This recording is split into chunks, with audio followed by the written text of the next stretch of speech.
तो मित्रों, आपने दुबई शहर के बारे में जरूर सुना होगा, जहां आकाश छूती इमारतें, रेगिस्तान का जादू और समुद्र की लहरें एक साथ मिलकर एक अद्भुत दुनिया रचती हैं।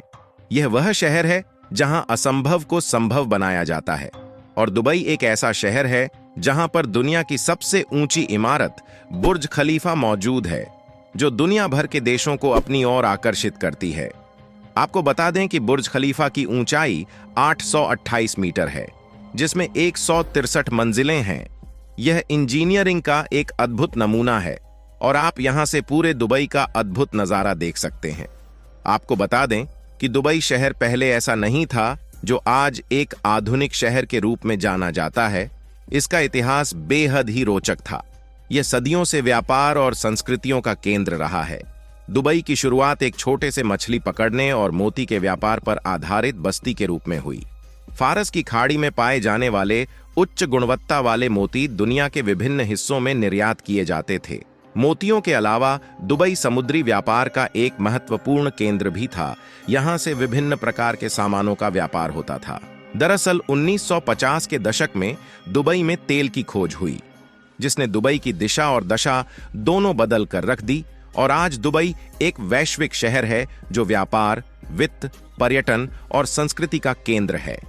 आखिर दुबई, जो सिर्फ रेगिस्तान का एक छोटा सा मछली पकड़ने वाला गांव हुआ करता था, वह तेल की खोज के बाद कैसे एक अरबपति शहर के रूप में तब्दील हुआ, आज हम इस वीडियो में चर्चा करने वाले हैं। लेकिन उससे पहले इस वीडियो को एक लाइक करके चैनल को सब्सक्राइब जरूर कर लीजिए, क्योंकि आपके लिए यह 1 सेकंड का काम है, लेकिन इससे हमारी काफी बड़ी मदद होती है।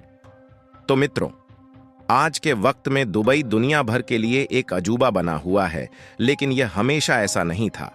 आपको बता दें कि एक वक्त था जब दुबई में दूर दूर तक बस रेत के मैदान दिखाई दिया करते थे। ऐसे में सवाल यह उठता है कि आखिर दुबई ने ऐसा क्या किया जिससे वह दुनिया भर के सभी देशों में अपना परचम लहरा रहा है। वैसे तो बहुत सारे लोगों को लगता है कि दुबई आज जो कुछ है उसकी वजह है कच्चा तेल, जिसके दम पर दुबई इतना डेवलप हो गया है। खैर, आपको बता दें कि ऐसा बिल्कुल भी नहीं है।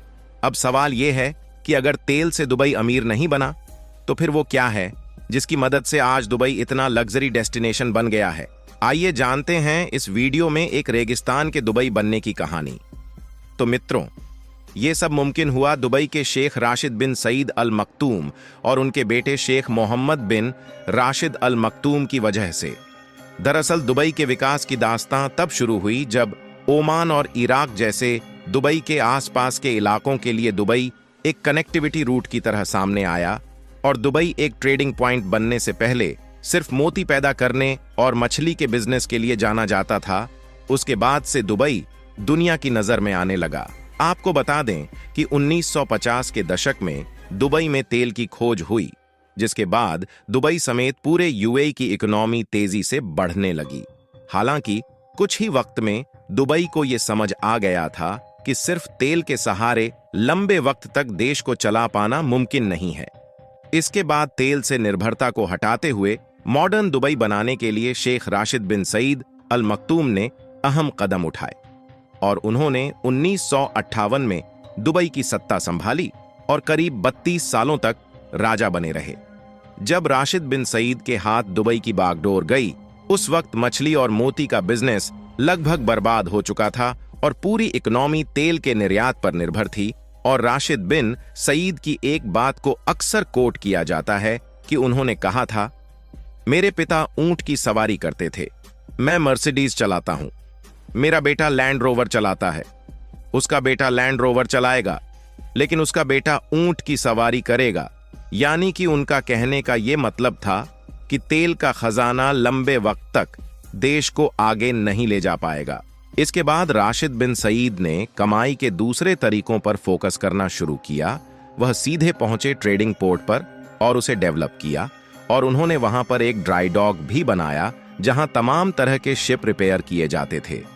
उसके बाद पोर्ट के आसपास के इलाकों को विकसित किया और उसकी पूरे दुबई से कनेक्टिविटी का इंतजाम किया, और उन्होंने 1975 में कनेक्टिविटी के मकसद से अल शिंदघा टनल बनानी शुरू की, जिससे इंटरनल कनेक्टिविटी आसान हो गई।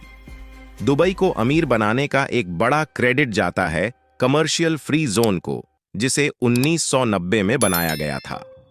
बता दें कि कमर्शियल फ्री जोन उसे कहते हैं जहां पर इंपोर्ट, री एक्सपोर्ट, मैन्युफैक्चरिंग, हैंडलिंग और सामान को स्टोर करने पर कोई कस्टम ड्यूटी नहीं लगाई जाती है। इस तरह तमाम कंपनियों के लिए यह इलाका स्वर्ग जैसा हो गया, जहां उन्हें अपनी मेहनत पर ढेर सारा रिटर्न मिलने लगा। और शेख राशिद ने ही यूएई के सारे एमिरेट्स को यह सुझाव दिया कि उनकी एक कॉमन करेंसी होनी चाहिए, जिससे लोकल यूएई करेंसी को मजबूत बनाने में मदद मिलेगी, और आज उसे हम दिरहम के नाम से जानते हैं। उसके बाद दुबई की सत्ता आई शेख मोहम्मद राशिद बिन सईद अल मखतूम के हाथ। वह भी अपने पिता की तरह ही दूर की सोचता था, लेकिन उन्होंने दुबई को अपने पिता से भी ज्यादा डेवलप किया। उन्होंने भी अपने पिता की तरह ट्रांसपोर्ट और कनेक्टिविटी को बेहतर करने की दिशा में खूब काम किया। जहां उनके पिता ने पानी के ट्रांसपोर्ट को बेहतर बनाया, उन्होंने हवाई ट्रांसपोर्ट को बढ़ाने का काम किया और एमिरेट्स एयरलाइन की शुरुआत की।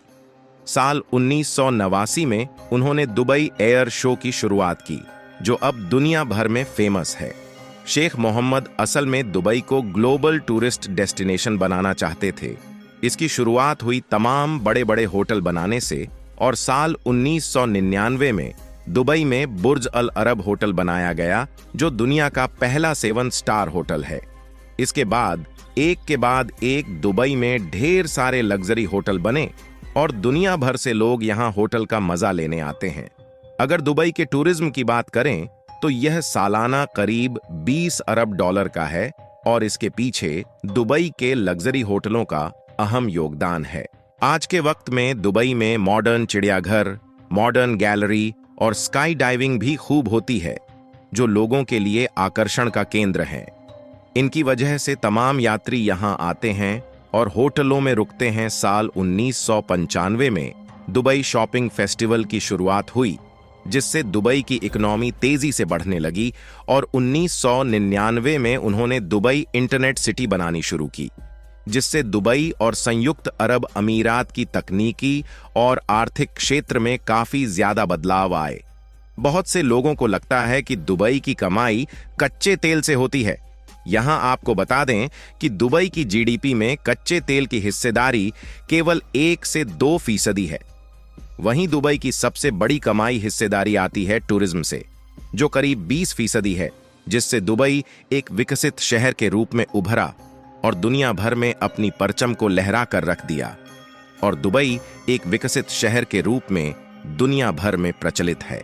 बाकी आपको हमारे द्वारा बताई गई जानकारी कैसी लगी, कमेंट में जरूर बताएं, और इस वीडियो को एक लाइक करके अपने मित्रों तक शेयर जरूर करें, ताकि उन्हें भी जानकारी मिल सके।